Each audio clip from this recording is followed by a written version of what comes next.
AI 인공지능 기술이 발전하면서 각종 범죄에 악용되는 경우도 늘고 있습니다. 오늘 이슈 플러스에서는 이 문제 짚어보겠습니다. 김정환 변호사와 함께하겠습니다. 어서 오세요. 네, 안녕하십니까. 안녕하세요. 네. 변호사님 먼저 영상 하나 보여드릴게요. 놀라지 말고 보세요. 같이 보시겠습니다. 네. 서울 산부인과의 충격적인 사연이 전국을 놀라게 했습니다. 한 여성이 하룻밤 사이 딸을 출산하고 330억 원에 당첨된 것입니다. 기회를 놓치지 마세요. 이번 프로모션은 이달 말까지 진행됩니다. 저도 놀랐습니다. 근데 제가 네. 아닙니다. AI 기술을 이용한 가짜 영상인데 며칠 네. 전에 한국소비자보호원이 보도자료를 냈다고 해서 네. 봤는데 제가 나오더라고요. 저도 깜짝 놀랐어요. 이래도 됩니까? 그러니까 뭐 일단 저 영상을 보시고 당사자시니까 네. 어떤 감정을 느끼셨을지 되게 궁금합니다. 근데 아무래도 사실은 본인의 음성이나 사진이 혹은 영상이 나온다는 거에서 당혹감을 느끼셨을 거고요. 네. 그리고 한 가지 더 감정이 드실 수 있는 거는 내 영상이 범죄에 이용된다는 거에 대해서 아마 불쾌감을 느끼셨을 거라고 생각이 듭니다. 근데 이제 이런 영상들의 방식 혹은 딥페이크라고 하죠. 예. 딥페이크 방식으로 사기가 이루어지는 것이 지금 기술의 발전에 따라서 특히나 AI가 발전하고 나서는 매우 흔한 현상이 되고 있고 다만 저희의 입법이 그걸 따라가지 못하고 있다는 점을 저희가 생각을 해야 될 것 같습니다. 지금 우리 앵커님의 영상이 무단으로 사용이 됐는데 그거에 대해서 피해자라고 생각을 하시나요? 딱 봤을 때 잘 모르겠더라고요. 네. 이게 내가 피해자인가? 아니면은 이 광고로 인해서 그 어떤 피해를 보는 소비자가 있으면 그 사람이 피해자인가? 뭐 이런 생각이 들기는 그렇죠. 했어요. 그러니까 사실은 예. 저희가 상식적으로 생각을 예. 하면 그 영상을 수단으로 해서 사기가 이루어지면 그 상품을 산 사람들이 피해자가 되는 것도 상식일 것이고 예. 지금 우리 앵커님이 내 초상권 혹은 퍼블리시티권이라고 하는 어쨌든 피해를 입으셨기 때문에 그거에 대한 침해를 입으셨기 때문에 피해자라고 보시는 것이 맞을 텐데 지금 입법은 예. 사기가 발생하여야만 그 소비자가 피해를 보는 것으로 되어 있고 우리 앵커님은 피해자로 되어 있지 않는 것이 지금 입법의 공백이라고 이해를 하시면 좋을 것 같습니다. 제가 이 보도자료 나오기 네. 전에 이 광고 봤다고 저한테 말씀을 주신 분이 계셨어요. 네네. 그래서 제가 그 사이트에 들어갔는데 없더라고요. 광고가 금방 사라졌어요. 네네. 그래서 이거 뭐 잠깐 일시적으로 나온 건가 그런 생각을 하기도 했고 그럼 이거 어디다가 신고해야 되지? 뭐 이런 생각이 들기도 했었거든요. 그러니까 사실은 신고를 해도 피해자가 되시지 않기 때문에 피해자가 아니다. 형사적으로는 뭐 피해를 회복받거나 네. 혹은 신고하실 수 있는 방법이 없다는 것이 현실입니다. 예. 황당한데요? 황당한데 지금 저희가 말씀드리고 싶은 네, 건 네. 뭐 저희가 이제 여러 가지 격언이 있는데 네.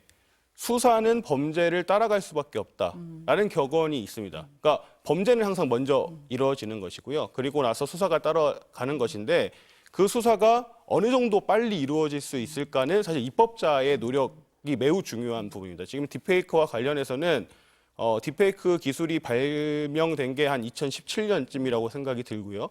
그때 피해가 다수 있었는데 특정한 허위 영상물 제작 사건이 발생하기 전까지 입법이 되지 않았습니다. 그래서 뭔가 사건이 터져야지 그 다음에 따라가는 거군요. 그리고 2020년이 돼서야 딥페이크 처벌법이 있었는데 그 딥페이크 처벌법조차도 여러 가지 사실은 입법적 공백이 있어서 그게 개정을 여러 번 거치는데 그 개정에도 수년이 걸렸습니다.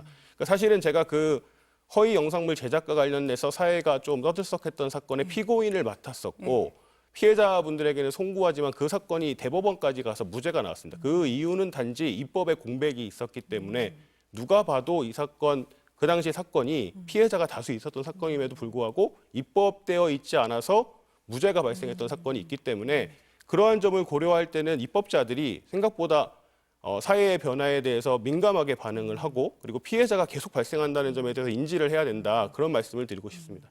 이게 보니까 유형이 좀 다양한 것 같은데 네. 얼마 전에 제가 보도를 봤는데 이제 팬심을 이용한 로맨스 스캠이라고 네, 네. 하던데 네.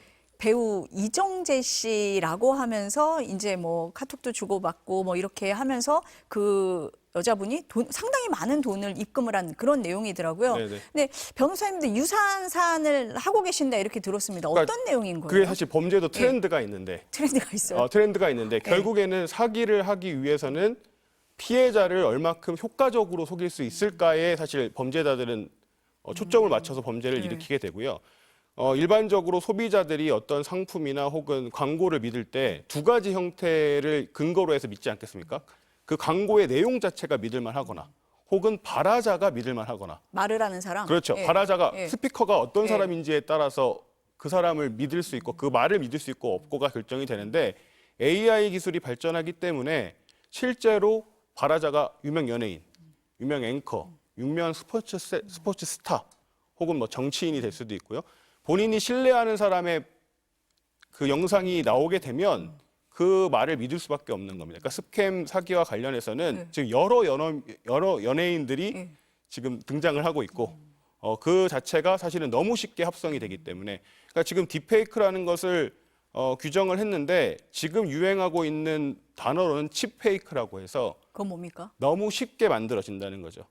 AI 기술이 나오고 나서는 누구나 쉽게 페이크를 만들 수 있다. 그렇기 때문에 그 칩페이크다. 이렇게 해서 사실은 지금은 다수의 대중 혹은 다수의 예비적 범죄자들이 AI를 이용해서 기망의 수단을 만들 수 있는 세상이 됐고 그 지금 뭐 허위 영상물 제작 혹은 딥페이크 지인들에 대한 영상물 제작으로 뭐 유포했던 사건들이 그 기술의 발전에 따라서 특정 그러니까 사실 네임드라고 하는 그러니까 유명한 합성 제작자들이 있어서 그인들이 처벌을 받았다가 지금은 일반 중고등학교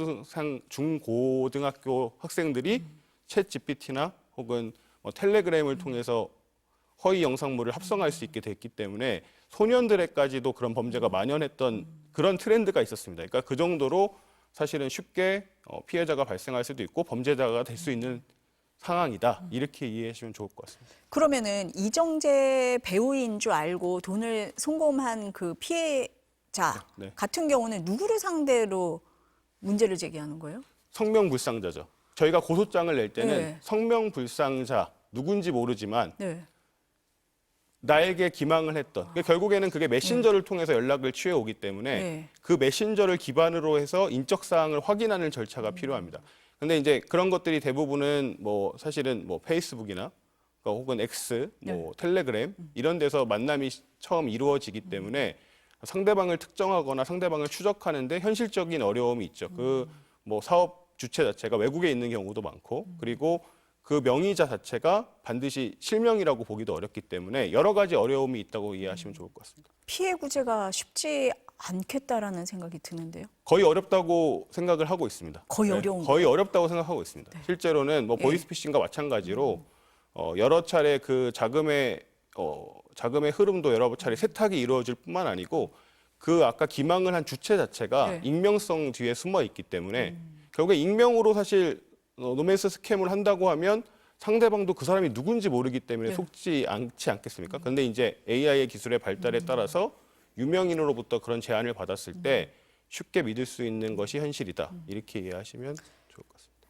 그러니까 이제 그 광고를 할 때 믿을 만한 사람이 하게 한다라는 말씀이신데 만약에 이제 다이어트 광고나 네. 무슨 약 광고다라고 했을 때 소비자원 그 보도 자료를 보니까 AI의 의사가 등장을 네. 하더라고요. 근데 의사가 만약에 불법 허위 광고를 하면 의사를 상대로 문제 제기를 할 수 있는데 AI 의사를 상대로는 어떻게 문제 제기합니까? 어떻게 신고해요? 그러니까 사실은 의료법상으로는 의료인이 아니면 광고를 아예 하지 못하도록 못하잖아요. 되어 있기 예. 때문에 그 광고자 자체가 일단 문제가 되겠죠. 그 일단은 광고자. 자체가. 예, 예. 근데 지금은 사실은 규정이 매우 미비한 게 사실입니다. 의료법상으로도 현실 의사가 예를 들어서 광고를 하면 예.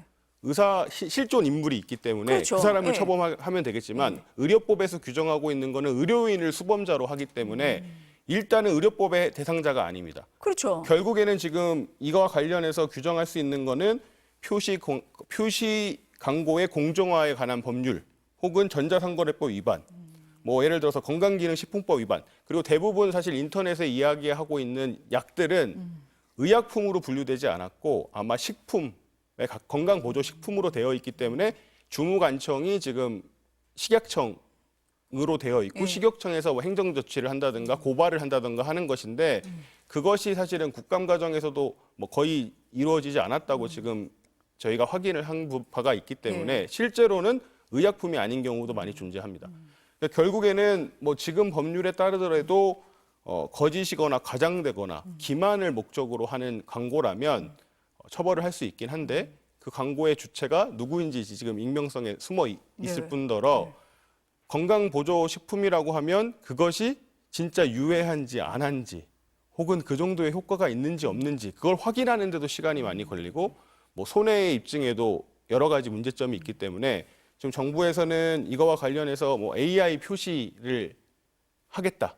대책으로 AI 표시를 해서 광고가 나올 때 네, AI입니다. AI가 만든 겁니다. 예, 이렇게 예. 표시를 하겠다. 그리고 24시간 안에 신속하게 차단할 수 있게 하겠다. 그리고 손해배상에 대해서는 5배의 징벌적 손해배상을 하도록 하겠다 하는데 그중에 실효적인 건 제가 볼 때는 24시간 안에 광고를 차단하겠다 외에는 없어 보이고요. 왜냐하면 손해와 관련해서는 손해배상이라는 것이 손해의 입증이 필요하고 건강보조식품을 통해서 얼만큼 손해를 입었는지를 입증하는 거는 생각보다 쉽지 않기 때문에 단순히 5배 이렇게 규정을 한다고 해서 그 부분이 실효성을 갖는 건 어렵다고 생각이 들고요.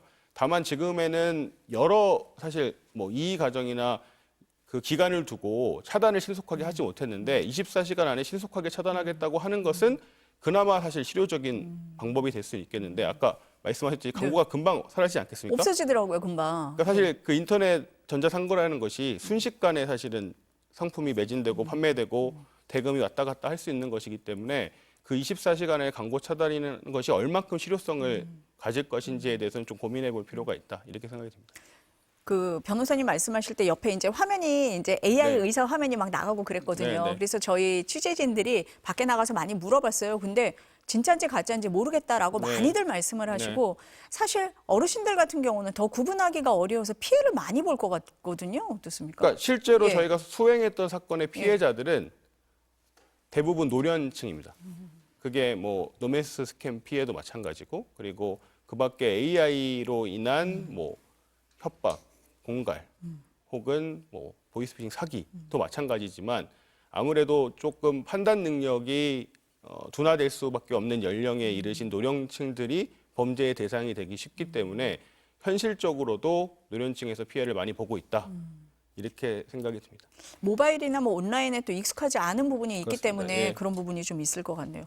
그러면은 이게 AI 사기인 것 같은데 네, 네. 일반 사기하고 뭐 다릅니까? 처벌을 할 때 규정이 달라요? 똑같습니다. 똑같아요? 똑같다고 예. 보시면 될 것 같고 AI를 이용해서 피해자가 발생했을 때 그 피해 금액이 얼마이냐에 따라서 뭐 특경법 사기가 될 수 있고 일반 사기가 될 수 있고 한 부분이 있지만 실제로는 결국에는 AI 영상, AI를 이용한 딥페이크는 사기의 수단일 뿐일 것이고 그 피해의 규모에 따라서 처벌이 지금 동일한 것이 현실입니다. 다만 이제 이런 부분을 생각하실 수 있겠죠. 아까도 말씀드렸지만 소비자나 혹은 피해자가 어떤 뭐 내용의 광고를 믿게 될 때 그 근거는 두 가지 아니겠어요? 내용이 정말 좋거나 그렇죠. 믿을만하거나 혹은 스피커, 발화자가 누구인지에 따라서 믿고 말고가 결정이 되는데 저희가 이제 특수상해나 특수폭행을 이야기할 때 그냥 폭행을 했을 때와 위험한 물건을 이용했을 때의 처벌의 수위가 매우 다른 거 아니겠습니까? 그러니까 사기와 관련해서도 AI를 이용해서 유명인이나 혹은 권위가 있는 사람을 도용해서 사기를 저질렀다고 하면 그 수단으로 인한 사기의 위험성이 크다고 볼 수 있기 때문에 그 부분은 사회적 합의가 이루어지면 처벌의 수위를 달리할 필요도 있겠다. 그래야 AI와 관련된 뭐 피해가 방지되거나 혹은 예방되는데 도움이 될 수 있지 않을까 이렇게 개인적으로는 생각하고 있습니다. 보니까 뭐 신종 수법도 굉장히 많이 네. 늘어나고 있는데 보이스피싱 같은 경우에 피해자가 굉장히 많잖아요. 근데 최근에 나오는 거 보니까 자녀를 납치하겠다라고 하면서 자녀 목소리를 들려주고 사기를 하는 그런 경우도 많다고 하더라고요. 지금 뭐 통계 나온 거 보니까 자녀 납치 빙자 보이스피싱 범죄가 올 1월부터 8월까지 200건 넘었다. 아까 트렌드라고 말씀을 하셨는데 그런 사기 트렌드가 있는 겁니까 지금? 그러니까 아까도 말씀드렸지만 AI를 이용한 뭐 허위 영상물, 허위 음성 제작이 너무 쉽기 때문에 뭐 저희가 최근에 이제 뭐 작고한 가수들의 목소리를 복원해서 음반이 나오기도 할 정도로 사실은 얼마 되지 않은 단어나 발언을 모아서도 목소리를 모아서도 아주 자연스러운 음성을 만들어낼 수 있기 때문에 그러한 것을 이용해서 사실은 뭐 납치를 당했다고 협박을 하면 다급한 순간에 놓인 피해자들은 돈을 쉽게 입금할 수 있다는 걸 노려서 아까도 말씀드렸잖아요. 그런 음성을 이용한 협박이 생각보다 늘어나는 것도 사실이고요. 그리고 지금 어찌 됐던 이 부분에 대해서는 지금 그것도 사실은 그 자녀의 인격이죠. 그러니까 사실은 그 자녀의 특성, 목소리, 생김새 혹은 뭐 행동 이런 것들이 사실 한 사람의 인격인데 그 인격이라는 것을 사실은 우리는 퍼블리시티권이나 초상권이나 이런 것으로 민사적으로는 보호를 하고 있지만 그것을 복제하거나 합성하거나 가공하는 거에 대해서는 아무런 형사적 규정을 두지 않고 있습니다. 그 점에 대해서는 입법적으로 저희가 고민을 충분히 할 필요가 있다. 이렇게 말씀을 드리고 싶습니다. 법이 못 따라가고 있다 네. 이렇게 계속 들립니다. 그 딥페이크 말씀을 하셨는데 지난해 인하대에서 그 여학생들 얼굴에다가 음란물 합성해서 이제 단체 대화방에서 이렇게 해서 문제가 됐었잖아요. 근데 그때 이제 더 문제로 지적이 됐던 부분이 경찰이 수사가 어렵다라고 해서 피해자가 직접 증거 수집하고 이 밝히는 그런 과정이 있었단 말이에요. 근데 정말 수사가 어렵습니까? 그러니까 일단 뭐 예. 그 텔레그램 방에서 이루어졌을 것으로 제가 이해를 하고 있고 텔레그램이라는 거에 이제 사업 주체 자체가 외국에 있다 보니까 협조가 잘 안 되는 부분이 존재합니다. 외국에서 사업을 하는 뭐 여러 메신저 대기업들의 경우에는 아동 청소년 음란물 등에 대해서는 현재는 지금 어느 정도 협조가 되는 것으로 보이지만 성인과 관련해서 협조가 잘 안 되고 있는 것도 사실이고요. 뭐 최근에 많은 협조를 구하려고 노력을 하고 있고 수사도 이루어지는 것으로 알고 있습니다. 텔레그램도 뭐 그 텔레그램 아이디를 통해서 특정이 되기도 하니까요. 근데 이제 당시의 기준으로 생각을 했을 때는 지인 능욕, 그러니까 지금 말하는 딥페이크의 경우에는 그 지인의 사진이 있어야 됩니다. 예전의 기술로는. 그러니까 딥페이크라는 것이 결국엔 딥러닝 페이크여서 어떤 기반이 되는 사진이 필요하고 그 사진을 분석을 해서 사실 허위 합성물을 만들어내는 것이기 때문에 피해자가 공통된 지인을 찾아서 범죄자를 추측해서 그 당시에는 검거를 했었던 거거든요. 그렇죠. 근데 지금은 어떤 상황이냐? 그런 사진 없이 AI가 특정 연예인의 음란물을 만들어 달라고 하면 만들어 줄 수 있는 세상입니다. 그렇기 때문에 그거와 관련해서는 수사가 더 어려워질 수밖에 없다. 그리고 저희가 이제 한 가지 말씀을 드려야 될 거는 딥페이크 처벌법과 관련해서도 이제 어떤 영상을 기반으로 해서 새로 만들면 처벌을 한다 이런 거 아니겠습니까? 음란물을 합성하면 처벌을 한다.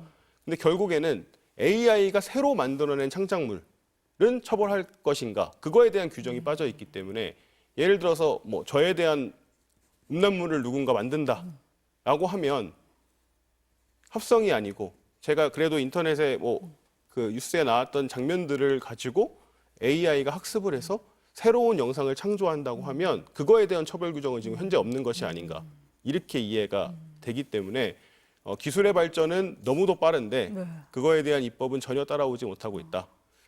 이렇게 요약을 할 수 있을 것 같습니다. 아, 국회에서 지금 이런 얘기를 좀 듣고 그 입법의 구멍을 좀 메우는 작업을 해야 되지 않을까 그런 생각이 듭니다. 네, 뭐 입법부의 이름이 입법부인 이유가 있으니까요. 네. 네, 뭐 당연히 잘 하실 거라 생각하고 있습니다. 네, 오늘 말씀 여기까지 듣겠습니다. 감사합니다. 감사합니다.